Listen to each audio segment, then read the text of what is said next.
Assalamualaikum warahmatullahi wabarakatuh. Anda rindu mendengarkan kajian-kajian dari ustadz-ustadz kita dari Aceh? Kunjungi channel YouTube Maulizul Akbar NAD. Subscribe, like, share, komen.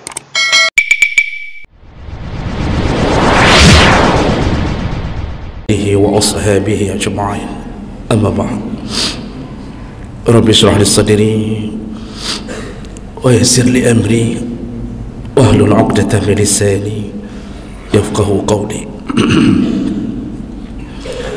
Segala puji bagi Allah, kemudian salawat dan salam kepada Rasulullah, pada keluarga dan seluruh sahabat-sahabatnya. Bapak Ibu jemaah salat subuh yang Allah muliakan, insyaallah, di pertemuan kita yang lalu kita sudah membahas salah satu golongan yang didoakan oleh para malaikat, dan seandainya seseorang mendapatkan doanya para malaikat, maka insyaallah doa itu akan menjadi sumber keberkahan dari Allah Subhanahu wa taala. Dan orang yang pertama yang sudah kita bahas yaitu mereka yang tidur dalam keadaan berwudu, berdasarkan hadis Nabi sallallahu alaihi wasallam bahwa orang-orang yang berwudu sebelum tidurnya, setiap kali dia membalikkan tubuhnya ke kanan dan ke kiri, setiap kali malaikat mendoakannya. Dan ini bukti bahwa malaikat mencintai orang-orang yang tidur dalam keadaan bersuci. Baik, kita lanjut golongan berikutnya.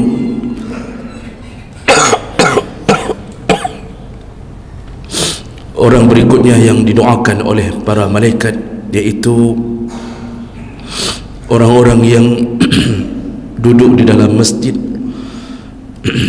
untuk menunggu waktu salat atau menunggu dari satu salat ke salat yang lain, dan mereka tidak pulang hanya karena tertahan oleh salatnya. Dimana Allah Subhanahu wa taala, semua ini berdasarkan keterangan dari Nabi sallallahu alaihi wasallam dalam salah satu hadis riwayat Muslim dari Abu Hurairah radhiyallahu anhu qala qala Rasulullah sallallahu alaihi wasallam, inna ahadakum ma qa'ada yantadhiru as-salah fi salatin ma lam yuhdis tad'u lahu al-malaikah Allahumma ighfir lahu Allahumma ighfir lahu Allahumma arhamhu. Ini kata Rasulullah, sesungguhnya seseorang di antara kalian saat menunggu dari satu waktu salat ke salat yang lain, selama dia tidak berhadas, maka malaikat mendoakan orang yang menunggu itu dengan kalimat Allahumma ighfir lahu, ya Allah sayangilah orang ini, Allahumma arhamhu, Allahumma ighfir lahu, ya Allah ampunilah orang ini, Allahumma arhamhu, dan sayangilah orang ini. Ini doanya malaikat kepada mereka yang menunggu salat. Ada kalanya kita menunggu salat datang sebelum awal waktu.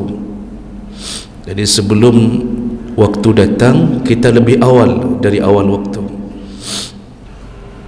Kalau waktu maghrib, mungkin kita datang sekitaran jam 6, sedangkan maghrib jam 7 kurang 15. Lalu kita berada di dalam masjid, kita berwudu, salat tahiyatul masjid, boleh ditambah dengan salat sunnah wudu sambil menunggu azan maghrib. Nah, selama menunggu itu dihitung pahala salat, kata Rasulullah. selama menunggu itu dihitung pahala solat. Jadi seakan-akan dia melakukan solat. Dan ini berdasarkan hadis Nabi.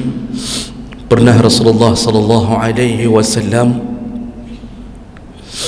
ketika salat Isya, beliau tidak keluar dari rumahnya, sedangkan sahabat sudah menunggu di dalam masjid. Kebiasaan sahabat menunggu Rasulullah. Ternyata Rasulullah tidak keluar. Dan yang lebih dahsyat, sahabat tidak pulang. Tidak pulang dan tidak ada rencana pulang, karena mereka masih menunggu kapanpun Rasulullah keluar dari kamarnya, karena rumah Rasulullah berdampingan dengan masjid. Mereka akan salat Isya berjamaah. Akhirnya apa yang terjadi? Sahabat betul-betul menunggu sampai Rasulullah keluar, dan mereka ada yang sampai tertidur di dalam masjid. Rasulullah baru keluar ketika waktu syatar. Dalam hadis disebutkan setengah daripada waktu malam, syatrul lail. Jadi kira-kira jam-jam 1 baru Rasulullah keluar, dan beliau melihat sahabat ada yang sudah tertidur menunggu beliau. Begitu rindunya sahabat terhadap janji Allah yang bernama surga, sehingga mereka tidak satu pun pulang ke rumahnya. Lalu Rasulullah membangunkan mereka, lalu berwuduk kembali dan mendirikan salat jamaah Isya. Setelah menyelesaikan salat jamaah Isya, lalu Rasulullah berkata kepada para sahabat, di saat orang lain yarqudun, mereka sudah tertidur, kalian di sini menungguku untuk kita salat berjamaah. Sesungguhnya kalian mendapatkan atau dihitung seperti kalian melakukan salat dari awal kalian datang, kata Rasulullah. Jadi kata Rasulullah, sesungguhnya kalian dihitung waktu salat kalian, dihitung pahala salat kalian dari awal kalian datang, walaupun belum melakukan salat Isya berjamaah di waktu itu. Nah, makanya orang-orang yang menunggu waktu salat itu dihitung seperti pahala salat oleh Allah Subhanahu wa taala. Ini hebatnya orang-orang yang datang lebih awal. Nah, ketika setelah satu salat, mereka menunggu lagi ke salat yang lain, malaikat mulai mencurahkan segala kasih sayang melalui doanya. Contoh, kalau kita tadi datang sebelum maghrib, itu sudah dihitung pahala salat, dan itu sudah dianggap bahagian kita seakan-akan melakukan salat. Jadi jemaah Allah, walaupun kita berada di luar ketika orang sedang dalam salat, itu sebenarnya kita sudah berada dalam posisi salat. Buktinya Rasulullah sallallahu alaihi wasallam menyebutkan, "Iza uqimatis shalah", kalau iqamah sudah berbunyi, famshu ilal masjid, datangilah masjid. Jadi jangan sampai bunyi iqamah kalian tidak pergi ke masjid, kata Rasulullah. Berapapun rakaat yang dapat lakukan, wa ma fatakum fa atimmu, berapa yang tinggal sempurnakan, kata Rasulullah. Waktu Rasulullah menyebutkan famshu ilal masjid, beliau mengatakan bisakinati wal wiqar, jalanlah ke masjid dalam keadaan sakinah, dalam keadaan tenang, wal wiqar, dan bersahaja. Dilarang untuk berlari-lari, dilarang untuk ngebut.